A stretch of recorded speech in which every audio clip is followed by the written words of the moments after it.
Rated M for mature. When you have nothing to defend, all you can do is attack. Welcome to Delta. In Gears of War, you never fight alone. This was one of the driving design mantras that we had from the start. It's not just about Marcus Phoenix, it's also about Dominic Santiago, it's also about the other members of Delta Squad. So in Gears 2, you actually get to know the other guys a little bit better, experience a little bit more of a personal story arc, and experience the horrors of war with the men of Delta Squad. So Gears 2 starts 6 months after the first Gears ends. You set off the light mass bomb underground and you think you've won. You've beaten back the Locust, but you start getting little bits of insurgent activity. Winter is coming on fast, it's starting to get a little bit chilly, and humanity is in serious trouble because the Locusts are back. And suddenly cities start sinking all over the place and you figure they're coming back with a vengeance. Humanity is up at this location called Jacinto. It's their one last safe city. They're all coming for it and this is your chance. And so we just do a full assault. We basically need to strike back against the Locust and find where they live and take them out potentially once and for all. They're the true underdog in that they're not just fighting a war for land or for power or for money, they're fighting for survival. This is a fight against extinction.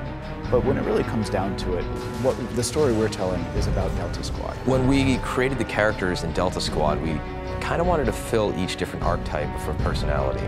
Marcus is the kind of Caucasian anti-hero. He's had a few years, a few battles on him. It never ends. Dominic is the half Hispanic best friend who occasionally, cracks a joke. If Cole used to puke on a raven, he must be tagging the walls with chute right now. Baird is the cynical, angry white man mechanic type who really, believes he should be in charge, but his attitude is ultimately limiting him from getting that job. As Dom and I will continue on foot. What? But they're gonna die otherwise. And then Cole is the charismatic African-American athlete who is a tremendously wonderful soldier, always eager to lend a hand and, has become a fan favorite. Come on, man, let's roll. Marcus Phoenix is an enigma wrapped in a riddle. I'm not sure if the game made Marcus cool or Marcus made the game cool, but he's just a guy who's stuck in the situation and he wants out of it. And the best way to get him to be able to go back to his regular life, if there even is a regular life anymore, is to beat the Locust back. Hang in there, Rook. We'll be there soon. Let's go find Carmine. Marcus is a good leader because he just knows what he's doing. He gets to the point. He's one of those people who he's a decision maker. He doesn't waffle.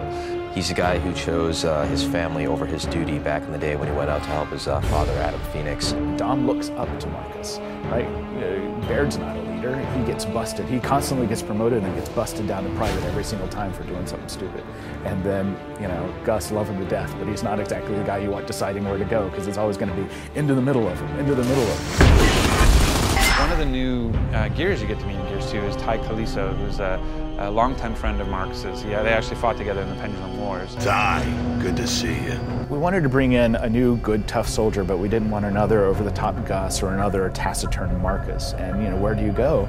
Spiritual is what we thought. someone who's fighting, it's something they believe in, and they believe sort of in, I won't say Bushido, but that art of the warrior and spirituality. Fate has thrown us together again, huh, Marcus? And it's just a kind of a different feel. We've really steered clear of religion in Gears. There's lots of statuary things that sort of imply a religion, but we've kind of avoided that. And so this is the first time we've maybe peeked a little bit in about what their beliefs are. Everything happens for a reason.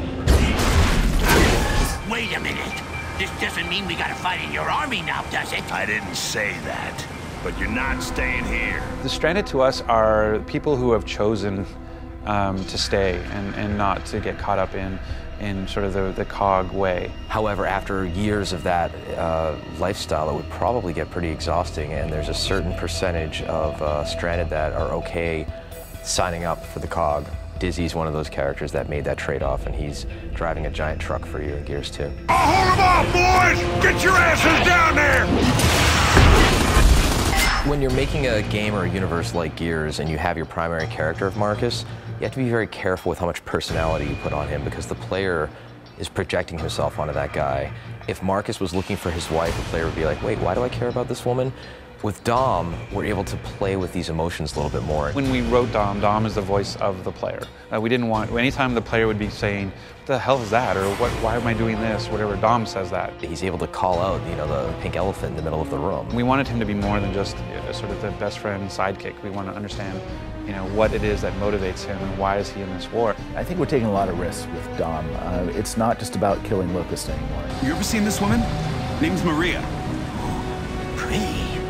We have to be really careful trying to get a love story into a game like Gears. If something happens to me, promise me you'll look for Maria.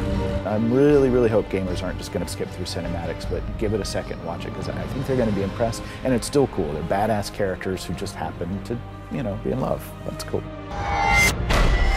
Not again!